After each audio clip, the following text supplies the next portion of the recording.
Next morning, he ends up mailing the mails the sex tape on accident to the girlfriend. So then they end up going on this big road trip, a bunch of dudes, to try to stop the tape from being delivered and save their buddy's relationship.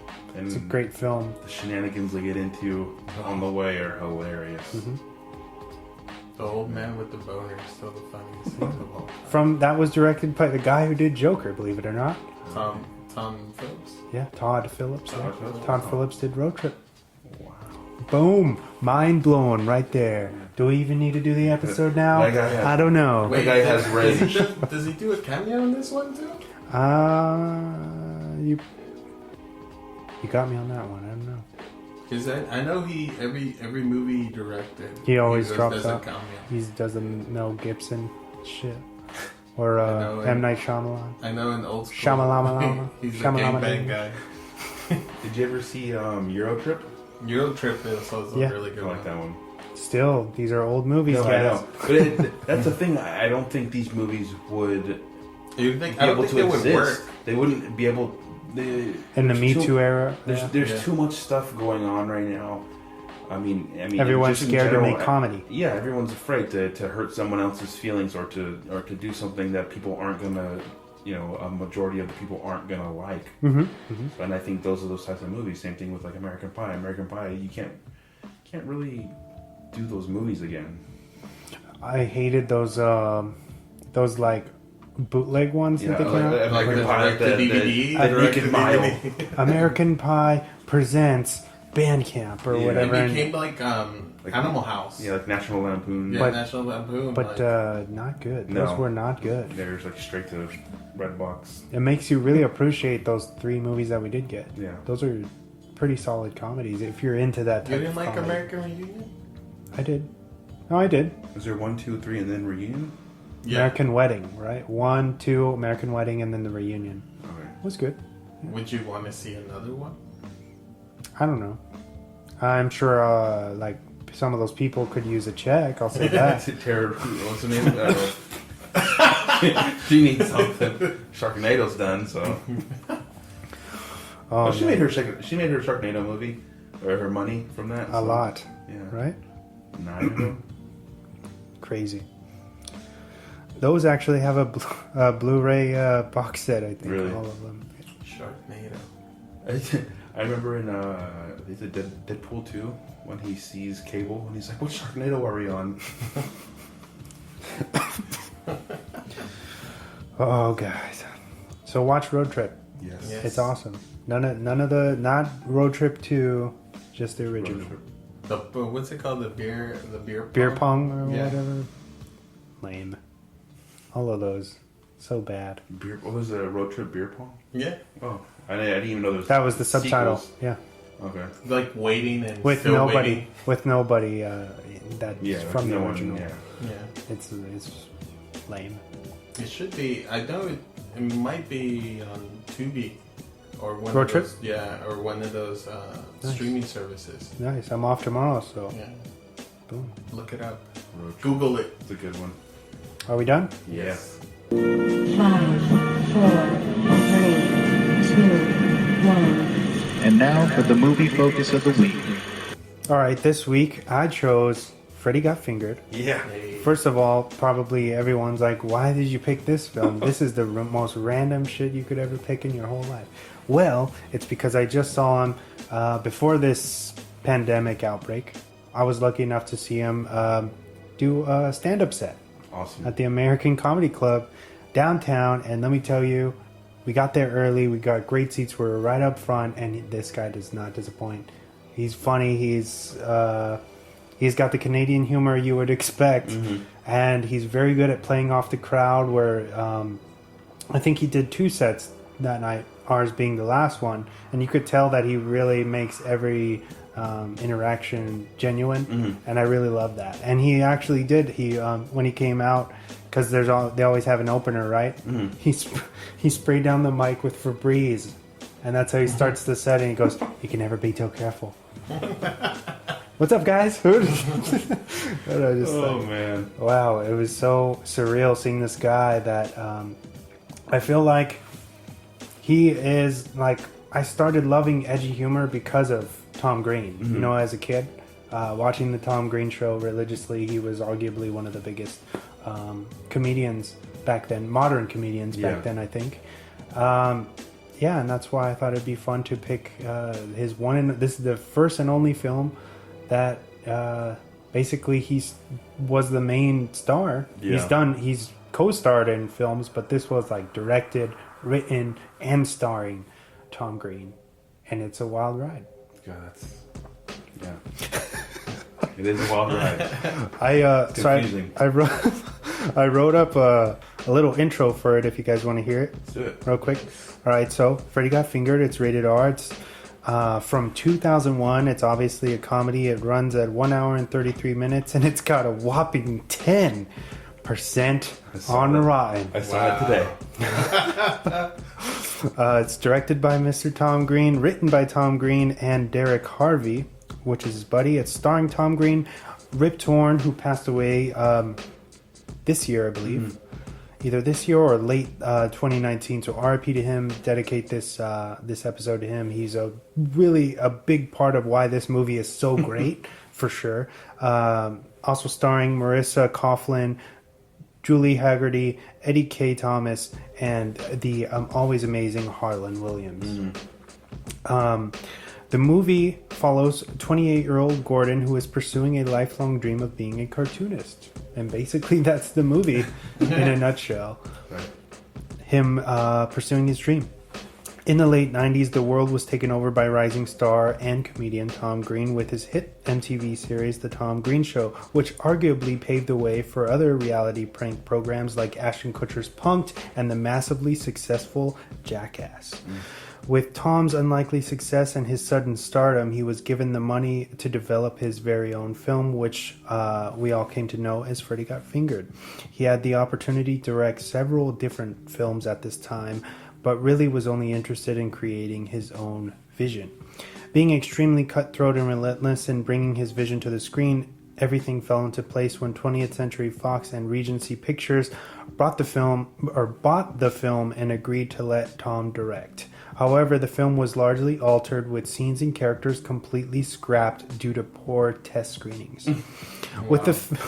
When the film opened in April of 2001, it made almost everybody mad, to the point where it was considered one of the worst films ever to be made. Okay. Say what you want about the film, but if there's one thing it has going for it, it's its unflinching original voice and form of gross out humor. A film that effectively makes fun of pop culture and conventional movie formulas.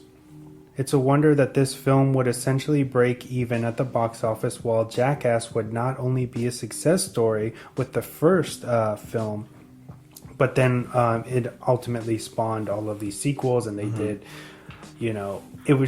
it's so weird that it almost seemed like Tom Green lost its popularity, and then everybody was like, oh, Jackass is the new thing. But I wonder what made them so different because I feel like their stuff was slapstick, but very like, maybe it was that like the formula that where the first movie was basically just a extended episode. They really didn't try to make a real film. There was no characters, nothing really written. It was like, we're just going to do stunts, but a lot more stunts with the same crew, and take it to theaters, and people ate that shit up. I remember when that first movie came out, it was like fucking exploded, you know what I mean? And you couldn't get away from the phenomenon of Jackass. With that being said, I am a fan of Jackass and Johnny Knoxville. I love them. I think that they deserved all the credit, but I wonder what was the difference. What sets them apart? Yeah. Like, what drove them to that success? It's a good question. Yeah. So, that was my intro. I hope you guys enjoyed that. That was great. Thank you.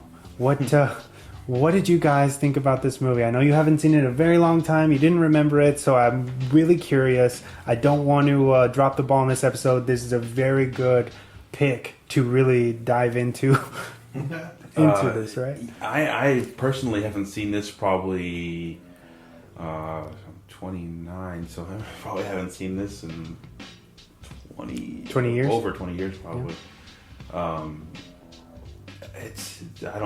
remember bits and pieces. I specifically remember the piano scene with the sausages. Yeah, of course. I mean, that's iconic, and that's.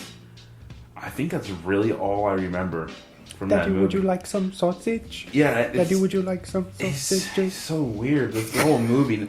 This whole movie feels like how you said, he got offered all this. He got offered to make a movie. $14 million budget for this. And I think he fucking easy come, easy go, like he says in the movie. Just fucking a 14. Oh shit! All right, let's make a fucking movie. I think that's how. I feel like that's what his mentality was, and he wrote a weird ass movie that at times really feels uncomfortable and I hope it's made to feel uncomfortable. Yes. And I think it's just out there. I don't know. It's really hard to describe this movie just just by saying it's different, very much different. But it's funny. It's. I'm not going to say it's great, but in terms of being a great movie, but it's a great movie, but not in terms of like. You should think about. This was his directorial debut. Yeah. Now, as weird and off-putting as some of the stuff that happens in the context of the story, you could argue like, is this coherent? But from a filmmaking standpoint, it's pretty coherent. Oh yeah. Right? Yeah. Like from the cinematography, everything that's done, the use of the different camera angles and everything. It's like. Very. I think he has his vision. He knows what he's doing. Very impressive for somebody who's only directed a television show. Yeah. To go directly from a television show to this and have this be your one and only product, like you could have done a lot worse, I think. And the movie is still very funny to me. Oh yeah, it's hilarious. We were laughing. It's completely ridiculous the whole time. Yeah. What did you think? Oh yeah, that scene, man. What did you think of this one, Diego? It was fun.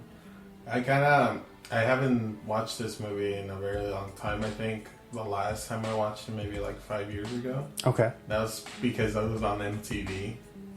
Surprise, surprise. But I just thought it just reminded me a lot of what Tom Green was all about back in the early 2000s and stuff, and how it showed because like you said, it did spring out. Like I know Andy Dick got his fucking his show because of this and stuff, and he's another character that like kind of went under the Tom Green banner, but. That was crazy. That's crazy. That it could have been worse. I would say that, but it's not bad. It's just like it's just like an extended episode of what Tom Green really is. There's some scenes in there that I'm still wondering why they're even scenes. Like the whole horse scene in the beginning when he runs over and grabs the horse's dick and he's like, I want to be a farmer, Daddy. and it's just him. And he's like holding the horse's dick and he's like, oh, and like nothing happens. Yeah, and he's just there. And the farmers are like, what are you doing? And it's like almost a minute long scene. Look at Daddy, I'm a farmer, Daddy. It just doesn't make sense at all. Like there's like those scenes are just really random and weird and just thrown in there. That's like him. It's like a montage of him going to Hollywood, and it's like that's what he passes on the way to Hollywood, and they're from Oregon, and that's the only traveling that you really see. Yeah, there was just some scenes that it was just like I don't know if he was just I know there's like he's like dramatic scenes like I didn't think the whole like raining, like him throwing away his drawings and him walking into the sandwich shop with like super slow and like that ominous song and stuff. I'm like, do we really needed this? I actually liked that scene. I thought that was really cinematic. I feel like that was him showing, oh no, I can really I can do something, because to me I was like, oh, he actually kind of looks like not a leading man, but he just looks like a Hollywood. This looks cinematic. Yeah. The way